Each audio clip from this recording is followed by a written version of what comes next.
இன்றே டவுன்லோட் செய்து உங்கள் ஃபேவரட் ஷோக்களை என்ஜாய் பண்ணுங்க. அத்த, அவர் சொல்றாருன்னு நீங்க ஏன் அத்த போனீங்க? வாங்க அத்த. மாமா வாங்க மாமா.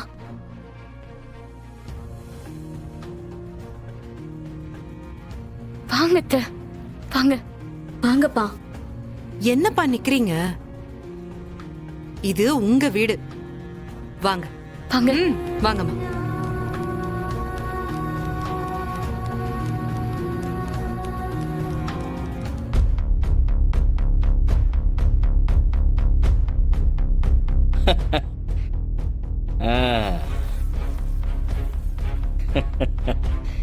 எனக்கு தெரியுமே, உங்களாலெல்லாம் வெளியே போய் ஒரு நாள் கூட சுயமா வாழ முடியாதுன்னு.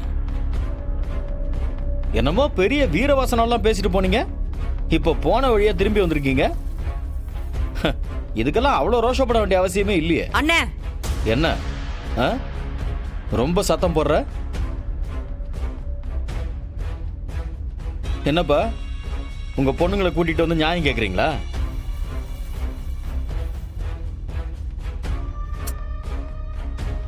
உங்ககிட்ட நியாயம் கேக்குற அளவுக்கு எங்க அப்பா அம்மா ஒன்னும் தாழ்ந்து போகல. ஆமா, அவன் எங்க? கேசவா, கேசவா.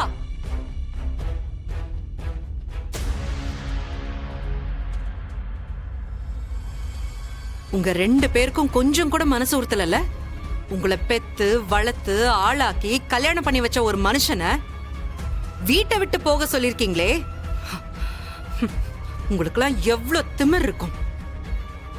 துளசி, யார்கிட்ட பேசிட்டு இருக்கேன்னு தெரியுதா? தெரியுதே, நல்லாவே தெரியுதே. என்னை விட வயசுல மூத்தவன் நீ. இத்தனை வருஷமா நான் அண்ணன்னு கூப்பிடுற என் உறவு கிட்ட தான் பேசிக்கிட்டு இருக்கேன். வயசுல மூத்தவனா இருந்தா மட்டும் போதாது, அந்த வயசுக்கேத்த பக்குவத்தோட நடந்துக்கணும். இப்ப என்ன பக்குவம் இல்லாம நடந்துகிட்ட? நானா இவரை வீட்டு விட்டு போக சொன்னேன்? இவரா ரோஷப்பட்டு போனதுக்கு நான் ஆளாக முடியுமா? போனவர் அப்படியே போக வேண்டியதானே? எதுக்கு இப்ப திரும்ப வந்திருக்காராம்? இது அவர் வீடு. இந்த வீட்ல இருப்பாரு, போவாரு. அத கேக்குற உரிமை உங்களுக்கு இல்ல. ஓ, அப்ப இத்தனை நாள் நாங்கெல்லாம் என்ன ஓசியில தங்கிட்டு இருந்தோம்? நானும் என் பங்குக்கு இங்க வாடகை கொடுத்துருக்கேன். எனக்கும் இந்த வீட்டுல உரிமை இருக்கு. அப்படியா? எத்தனை வருஷமா நான் வாடகை கொடுத்துட்டு இருக்கேன்? பிறந்ததுல இருந்தே வாடகை கொடுத்துட்டு இருக்கியா என்ன? என் கேசவா, செய்யற தப்பெல்லாம் அண்ணனோட சேர்ந்து செஞ்சுட்டு பிரச்சனைன்னு வந்ததுக்கு அப்புறம் அமைதியா நிக்கிறது. அக்கா, அப்படிலாம் இல்லக்கா. அப்பா அம்மா இங்க இருக்கிறத பத்தி எனக்கு ஒன்றும் பிரச்சனை இல்லை. பிரச்சனை இல்லையா? ஏய், நீ இங்க இருக்கணுமா இல்லையான்னு அப்பா தான் முடிவு பண்ணணும். நீ என்னமோ பாவம் பார்த்து விட்டு கொடுக்கற மாதிரி பேசிட்டு இருக்க.